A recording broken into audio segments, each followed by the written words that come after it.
संभल में चला है योगी का बुलडोजर। सरकारी जमीन से हटाई गई मस्जिद और अवैध मकान। संभल में बिजली चोरी का बड़ा खुलासा, 6526 एफआईआर दर्ज।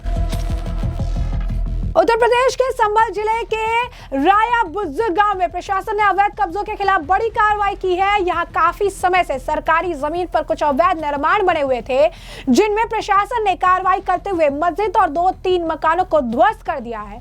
प्रशासन का कहना है कि ये निर्माण बिना किसी कानूनी अनुमति के सरकारी और तालाब की जमीन बनाए गए थे, जिस बाद अधिकारियों ने इन्हें गिराने का फैसला किया है। संभल के क्षेत्राधिकारी कुलदीप कुमार ने बताया कि कार्रवाई से पहले प्रशासन ने कब्जा करने वाले लोगों को कई बार नोटिस जारी किया था और उन्हें अपना पक्ष रखने का पूरा मौका भी दिया था, जिसके बाद कब्जाधारियों ने खुद से निर्माण हटाने के लिए 3 दिन की मोहलत मांगी थी, लेकिन तय समय बीत जाने के बाद भी जमीन खाली नहीं की गई और न ही जमीन के मालिकाना हक से जुड़ा कोई पुख्ता सबूत पेश किया गया। प्रशासनिक टीम ने पुलिस बल की मौजूदगी में अवैध रूप से बनी मस्जिद और 2-3 मकानों को ढहा दिया है। क्या कुछ और कह रहे हैं वो सुनिए। देखिए, जैसा कि आपको मालूम भी है, राय बुजुर्ग में जो अवैध निर्माण यहाँ अतिक्रमण करके लोगों ने किया हुआ था, इसमें एक मस्जिद थी और 2-3 मकान बनाए हुए हैं, उसी को हटाने की कार्रवाई ये लगातार की जा रही है। 2 अक्टूबर को यहाँ कार्रवाई प्रारंभ की गई थी। इन लोगों के द्वारा 3 दिन का समय मांगा गया था कि हम इसको स्वतः तोड़ लेंगे, लेकिन ऐसा नहीं किया गया, जिसके क्रम में फिर प्रशासन के द्वारा ये मस्जिद जो है, जो अवैध रूप से बनाई गई थी, उसको डिमोलिश किया गया है।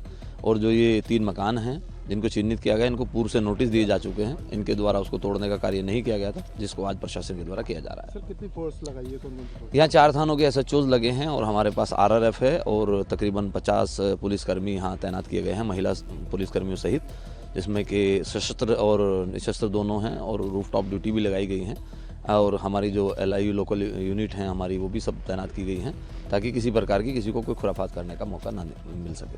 सर, जिस तरह से सोशल मीडिया पर निगरानी रखी जा रही है, क्या सर लोगों को कुछ अगर कोई खुराफात करते हैं, क्या कार्रवाई की? अगर कोई खुराफात करेगा तो कार्रवाई ऐसी होगी कि मैं समझता हूँ कि वो एक नज़ीर बनेगी और कोई व्यक्ति फिर खुराफात करने की सोच नहीं पाएगा और उसके साथ पुष्ट इस बात को याद रखेंगे कि खुराफात करने का परिणाम क्या होता है। तो जैसे कि आपने उनका बयान सुना, साथ ही साथ तहसीलदार धीरेन्द्र कुमार ने बताया कि कुछ लोग तो साल 2012 से 2014 के बीच तालाब की जमीन पर घर इमारतें बनाकर उसका व्यावसायिक इस्तेमाल भी कर रहे थे। अभी प्रशासन ने इन सभी अतिक्रमण को हटा दिया और अब पूरे मामले की गहराई से जांच की जा रही है, जिसकी पूरी रिपोर्ट जिला अधिकारी को भेजी जाएगी, ताकि भविष्य में इस तरह की गतिविधियों पर सख्त कार्रवाई की जा सके। वहीं आपको बता दें कि बुलडोजर एक्शन से जियाउर रहमान बर्ग जो हैं वो काफी ज्यादा बौखला गए हैं। उन्होंने इसे लेकर लंबा चौड़ा पोस्ट लिखते हैं, कानून के नाम पर बुलडोजर न्याय। संभल में जो हुआ वो कोई सामान्य सरकारी कार्रवाई नहीं थी, वह सत्ता की बेरुखी, जोर जबरदस्ती का खुला प्रदर्शन था। पहले कहा गया कि लोगों ने खुद मस्जिद तोड़ी, फिर बुलडोजर चलाकर मदरसा गिरा दिया गया। कहीं 2 मस्जिदें, कहीं 1 मदरसा, हर जगह निशाने पर रह रहे गरीब, कमजोर और बेबस लोग। क्या यही कानून है? क्या बिना बातचीत, बिना इंसानियत बुलडोजर से इंसाफ होगा? सरकारी जमीन के नाम पर लोगों को बेघर करना, धार्मिक जगहों को तोड़ना, बाद में खबरों के जरिए सफाई देना, ये शासन नहीं, डर का शासन है। सरकार और प्रशासन को समझना चाहिए, संविधान बुलडोजर से बड़ा है। इंसाफ जोर और ताकत से नहीं, कानून से होता है। गरीब और आस्था के साथ खिलवाड़ बर्दाश्त नहीं किया जाएगा। हम सवाल पूछेंगे, हम आवाज उठाएंगे, हम चुप नहीं रहेंगे। वही दूसरी तरफ उत्तर प्रदेश के संभल जिले में बिजली चोरी का मामला इस समय चर्चा का केंद्र बना हुआ है। 6526 मामले में जो FIR दर्ज किए गए, जिसमें हजारों लोग और संस्थाओं पर बिजली चोरी के आरोप है। संभल बिजली विभाग के अधिकारियों ने खुलासा करते हुए कहा कि चोरी की वजह से विभाग को करीब 181 करोड़ रुपए का वित्तीय नुकसान पहुंचा हुआ है। इलेक्ट्रिसिटी डिपार्टमेंट से जुड़े हुए जो आप कह सकते हैं कि व्यक्ति हैं, उनका बयान सामने है। क्या कुछ कह रहे हो सुनिए। देखिए, संभल खंड के अंतर्गत 3220 लगभग चोरियां पकड़ी गई हैं, थेफ्ट केसेस, जिसमें लगभग 19 करोड़ का असेसमेंट था, राजस्व निर्धारण था, जिसमें हम लोगों ने, हमारे विभाग ने और प्रशासन की मदद से लगभग 4.4 करोड़ की वसूली कर ली है हम लोगों ने। और जो लोड था, हमारा थेफ्ट का लोड था 3779 किलोवाट लोड इसमें असेस करा गया है, प्लान चलाया गया, जिसमें प्रशासन की मदद से DM साहब और SP साहब के मदद से हम लोगों ने काफ़ी संभल के अंतर्गत चोरी पकड़ी गई। इसके अलावा बबराला, साथ में चंदौसी के अंतर्गत भी काफ़ी प्रकरण पकड़े गए। लगभग कुल 100 से ऊपर प्रकरण पकड़े गए, जिसमें 51 प्रकरण जो थे हमारे संभल में और 20 प्रकरण बबराला में और लगभग 29 प्रकरण इधर हमारे चंदौसी में पकड़े गए। कुल 101 प्रकरण, लगभग 100 प्रकरण पकड़े गए हैं और उसमें कार्रवाई की जा रही है। और थेफ्ट के असेसमेंट में नियम 135 सेक्शन 135 के तहत कार्रवाई की जा रही है। और कितने नए लोग कनेक्शन दिए गए? पूरे साल में हमारा जनवरी से जो हम कहेंगे साल जो जनवरी से हमने दिसंबर तक का जो अभियान चलाया है उसमें लगभग 4000 कनेक्शन हम लोगों ने दिए हैं, नए कनेक्शन स्मार्ट मीटर के थ्रू, और अब आगे भी स्मार्ट मीटर के ही थ्रू कनेक्शन से शुरू होंगे। सर कितनी जैसा कि आपने उनका बयान सुना, बता दें आपको कि संभल में बिजली चोरी रोकने के लिए चलाए गए अभियान के तहत विद्युत विभाग ने 181 करोड़ रुपए के नुकसान को अब कम किया है। इस दौरान 6526 एफआईआर दर्ज की गई है, 51,000 स्मार्ट मीटर लगाए गए हैं और जनपद में बिजली लाइन लॉस 40% से घसकर 27% आ गया। ये सब जानकारी प्रेस कॉन्फ्रेंस में डीएम राजेंद्र पेंसिया ने जो है इनके साथ एसपी विश्नोई भी मौजूद थे और उन्होंने इसके बारे में सारी जानकारी दी। क्या कुछ बता रहे हैं जनपद संभल में सितंबर 2024 से एक बिजली चोरी रोकने के लिए और बिजली का इंफ्रास्ट्रक्चर मजबूत करने के लिए बिजली विभाग, पुलिस और प्रशासन का एक समन्वित अभियान चलाया गया था। वो अभियान इसलिए चलाया गया था क्योंकि उस समय कुछ गांवों में और शहर की कुछ पॉकेट में 90% से लेकर 100% तक लाइन लॉस था, कुछ स्थानों पर 82% था। इसी तरह जो शहर का एवरेज था संभल का वो 60% लाइन लॉस का था और पूरे जनपद का जो एवरेज था वो 40% से अबव लाइन लॉस का था। इसलिए उस समय एक ज्वाइंट मीटिंग की गई सितंबर में और उसी समय 18 सितंबर से इस अभियान को शुरू किया गया। उसका जो मुख्य उद्देश्य था वो ये था कि कैसे लोगों की मेन स्ट्रीमिंग की जाए, उनको मीटर लगाया जाए और जब मीटर लगेगा उनकी मेन स्ट्रीमिंग होगी, उनके कनेक्शन होंगे तो अपने आप धीरे धीरे बिल भरने की आदत बढ़ेगी। इसके अंतर्गत आज तक हमने 6526 एफआईआर दर्ज कराई है और वर्तमान में हमने 155.13 किलोमीटर की एलटी आर्मर्ड केबल लगा दी है और 51,709 हमने स्मार्ट मीटर लगाए हैं जो कि अभी तक 15% ही पूर्ति हुई है। शेष स्मार्ट मीटर लगने अभी भी शेष हैं।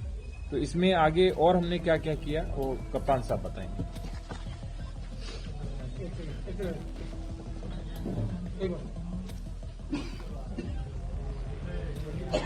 पूर्व में जब ज्वाइंट मीटिंग डीएम साहब के तत्कालीन एससी साहब के और मेरे बीच में हुई तो उस मीटिंग के अंदर ये प्रकाश में आया कि बिजली विभाग के कर्मचारी यहाँ विभिन्न प्रकार के यूनियन है, उनकी वजह से कुछ सेक्टरों में नहीं जा पा रहे थे या फिर किसी पर्टिकुलर एक आबादी के दबाव में वहाँ काफी मात्रा में भीड़ इकट्ठी हो जाती थी या फिर बिजली विभाग के कर्मचारियों के साथ मारपीट की जाती थी या फिर उनके खिलाफ कोर्ट के माध्यम से मुकदमे लिखवाने या छेड़खानी के मुकदमे लिखवाने की तैयारी लेके लोग विभिन्न थानों पर पहुंच जाते थे।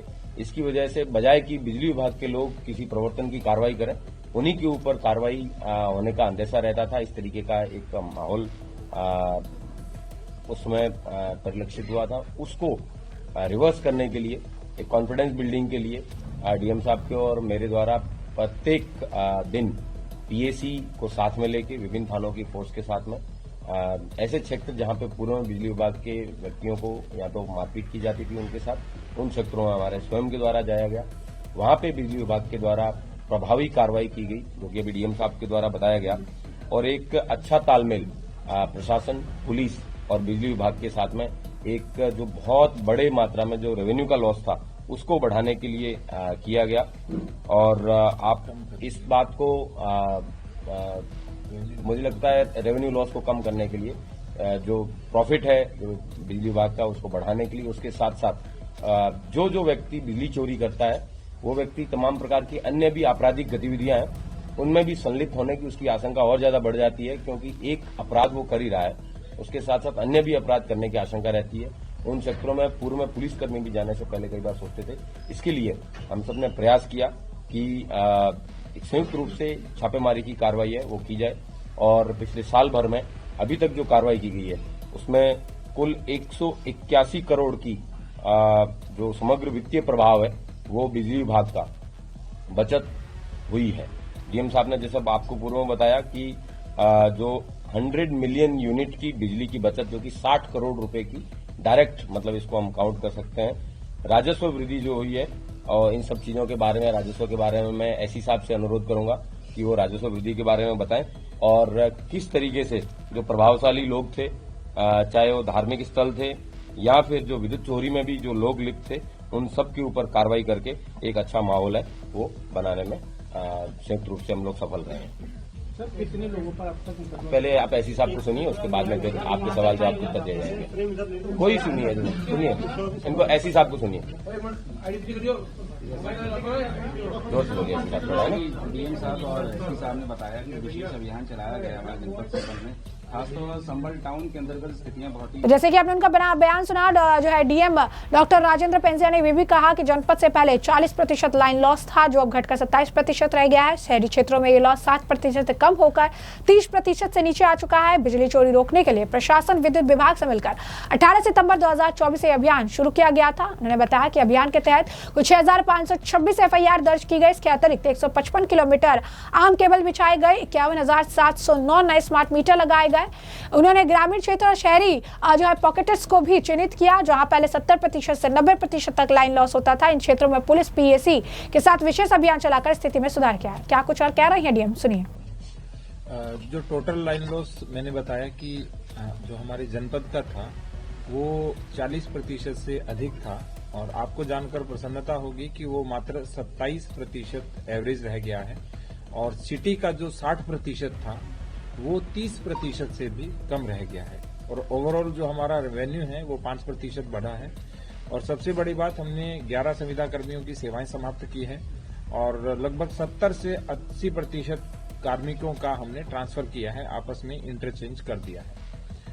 हर वर्ष हमारे ट्रांसफार्मर फूकते थे, और विगत 12 महीने में 100 KVA का या उससे अधिक का एक भी ट्रांसफार्मर फूका नहीं है, क्षतिग्रस्त नहीं हुआ है। ये है इस अभियान का प्रभाव। और सबसे बड़ी बात, जहां हमें घरों में जाना पड़ता था कि भाई आप स्मार्ट मीटर लगा लीजिए, आप कनेक्शन ले लीजिए, आप बिल भरिए, अब लोग स्वयं आ रहे हैं, अपनी प्रेरणा से आ रहे हैं, इस अभियान के बाद आ रहे हैं। और अब हमारे बिजली घरों में भीड़ रहती है कि हमें बिजली का कनेक्शन दीजिए, तो ये प्रभाव हुआ। Thank you. कंप्लीट है, किसी को डाउट होना नहीं चाहिए। Thank you. ठीक है, धन्यवाद आप सभी लोगों के लिए। क्योंकि इसको ना एवरेज पूरा खोलना था, क्या परसेंट हुआ कैसे हुआ, नहीं तो क्या कंफ्यूजिंग रहता। तो जैसा कि आपने उनका बयान सुना, उन्होंने ये भी कहा कि इससे पहले से विभाग का राजस्व 5% बढ़ा है। 11 संविदा कर्मियों की सेवाएं समाप्त की गई, 70% कर्मियों का स्थानांतरण किया गया। उन्होंने बताया कि पहले हर साल ट्रांसफार्मर जलते थे, लेकिन पिछले 1 साल में 100 KVA या उससे अधिक क्षमता का कोई ट्रांसफार्मर नहीं जला। अब लोग स्वयं बिजली कनेक्शन लेने के लिए आगे आ रहे हैं। वहीं पुलिस अधीक्षक कृष्ण बिश्नोई ने भी इसकी जानकारी दी। कहा कि जिन क्षेत्रों में पुलिस पहले बिजली चेकिंग के लिए जाने से डरते थे, वहां अब स्वयं जाकर अभियान चलाया गया। उन्होंने पुष्टि की कि पिछले 1 साल में बिजली विभाग को 181 करोड़ का लॉस हुआ था, उसके बाद ये कार्रवाइयां की गई। क्या कुछ वो भी बता रहे हैं, सुनिए। किस तरीके से बिजली कर्मचारियों को परेशान किया गया, उसका एक जीता जागता उदाहरण 2016 के एक ऐसी है और एक्शन है उनके खिलाफ, क्योंकि उन्होंने चेकिंग की थी और बिजली काटी थी, उनके खिलाफ तब मुकदमा लिखवाया, कोर्ट के अंदर कंप्लेंट केस डाला।